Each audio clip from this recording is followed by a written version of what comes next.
Have you ever imagined looking up and seeing the entire Earth from pole to pole in one go?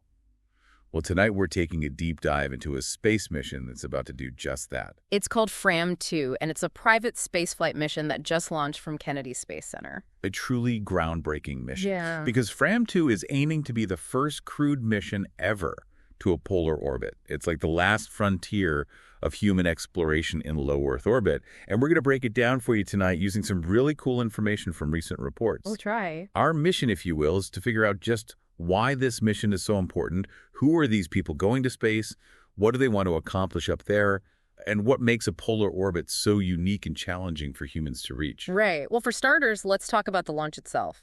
It happened Monday night, 9:46 p.m. Eastern Daylight Time, 0146 UTC. They used a SpaceX Falcon 9 rocket blasting off from good old Launch Complex 39A at Kennedy. I read that there were some weather concerns too, right? Yeah. Something about offshore thunderstorms. Yeah, at the start of the launch window, the 45th Weather Squadron only gave them a 60% chance of good weather. And people at the press site definitely saw thunderstorms offshore, so that must have been a little nerve-wracking. I bet. Even SpaceX said this mission was more complex than their usual crewed flights. I remember their VP of launch, Kiko Donchev, saying it was a little more challenging than even a normal crew mission because of the polar orbit and the weather at the landing site. That's right. For a polar orbit, the planning is way more complicated. Think about it. Unlike missions going to the ISS, FRAM-2 is completely on its own. So SpaceX had to consider the weather at launch and during the trip up, but also in the area where they expect the spacecraft to splash down. And speaking of SpaceX, wasn't this Falcon 9 booster B-1085 already used a bunch of times? Oh yeah, this was its 6th flight, which is huge for reusable rockets. What's really cool is that this same booster already took astronauts to the ISS during the Crew 9 mission back in September 2024. This was the first time ever that a booster with 5 flights under its belt was used for a crewed mission. That's amazing. Talk about sustainable space travel. Yeah. And the spacecraft itself is the Crew Dragon Resilience. I feel like I've heard that name before. We probably have. Resilience has been to space 4 times already. It flew the Crew 1 mission, the all-civilian Inspiration 4 mission, and just recently the Polaris Dawn mission. So it's a pretty experienced spacecraft at this point. So we've got a well-traveled rocket and spacecraft, a potentially tricky launch and landing, and all to achieve this unique orbit.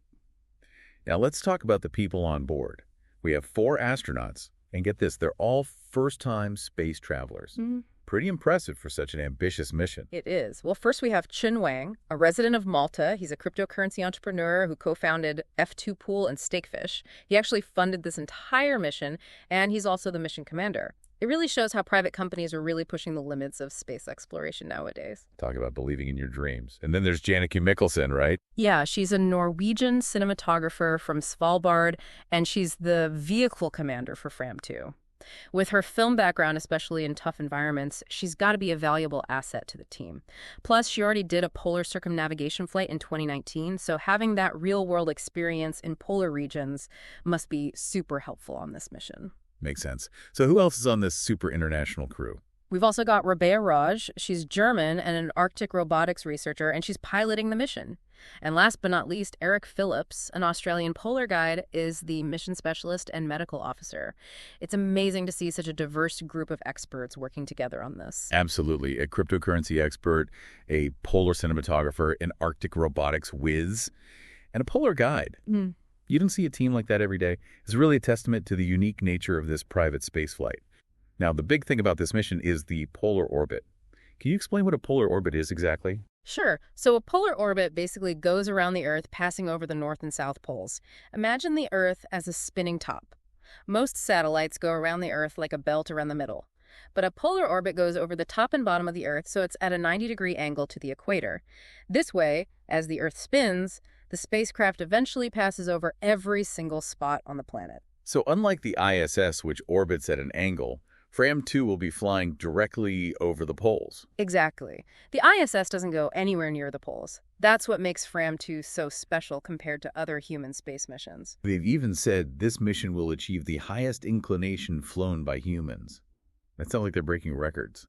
But haven't we sent, satellites and stuff into polar orbits before? Oh, yeah, we have. For example, there was the ESA-9 weather satellite launched back in 1969, and it actually had a higher inclination, at least according to Jonathan McDowell, an astronomer. But that was an uncrewed mission. As for humans in space, you're right, FRAM 2 will be the highest inclination ever. Wow. So what about other human space flights? What were their orbital paths like? Well, think about this. Even the early Soviet cosmonauts, like Yuri Gagarin in the Vostok and Voskhod programs, only reached inclinations of around 65 degrees back in the early 1960s. And even the space shuttle only had one mission that got to 62 degrees in 1990. So FRAM 2 is really going above and beyond, literally, and it's going to open up so many new opportunities for observation. It really shows just how ambitious this mission is. It's like John Edwards from SpaceX said, FRAM 2's polar orbit is a bold step for humankind, a true exploration mission. And what will the astronauts actually see from up there with this unique view?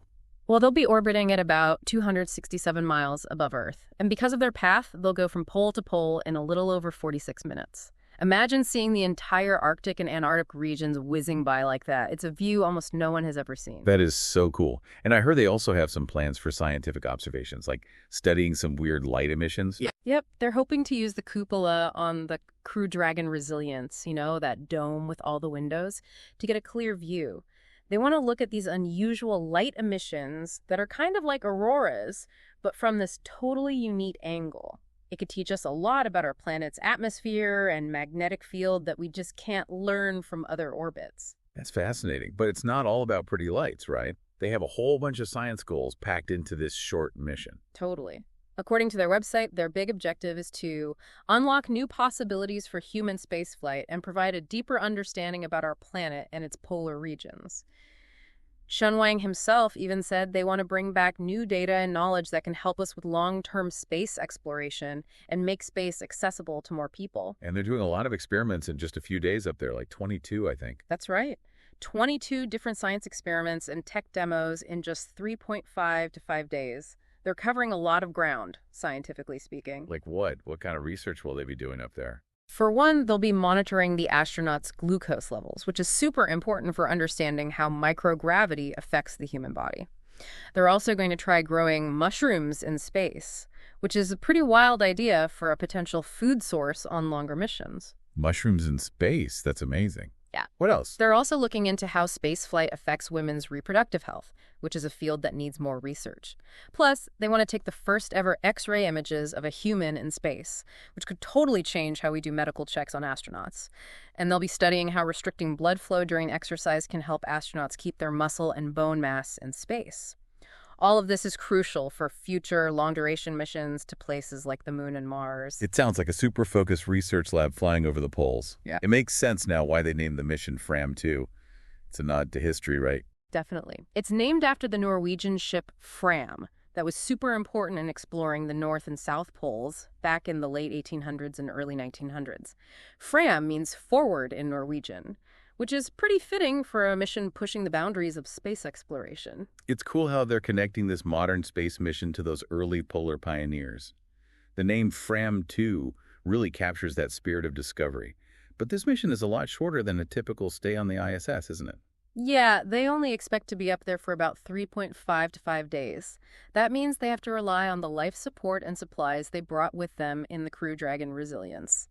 Unlike on the ISS, they won't get any resupply deliveries, and they can't just delay their return if something goes wrong. That's a good point. It's a lot riskier, and they're basically on their own up there. Where are they planning to land when they're done? Right now, the plan is to splash down off the coast of California. SpaceX is being extra careful to make sure they get back safely, especially with their unique flight path and limited resources. It makes sense. So, to wrap up, FRAM 2 is this super ambitious private mission that just launched with 4 brand new astronauts on a journey no human has ever taken before. Yeah. A crewed flight dedicated to reaching a polar orbit. They're going to get incredible views of the polar regions, do really important science, and they're doing it all in a spacecraft that's already been to space and back several times. It really shows what we can achieve when we push the boundaries of what's possible. Absolutely. It's a historic flight that's a big leap for human spaceflight. It's giving us amazing new scientific opportunities and a fresh perspective on the Earth's polar regions. It reminds us that humans always want to explore and learn more about the universe. Imagine what we might discover by seeing our planet's poles from space through human eyes for the first time. What new things will we learn about climate change? Or the mysteries of the Earth's magnetic field? What do you think about this incredible mission?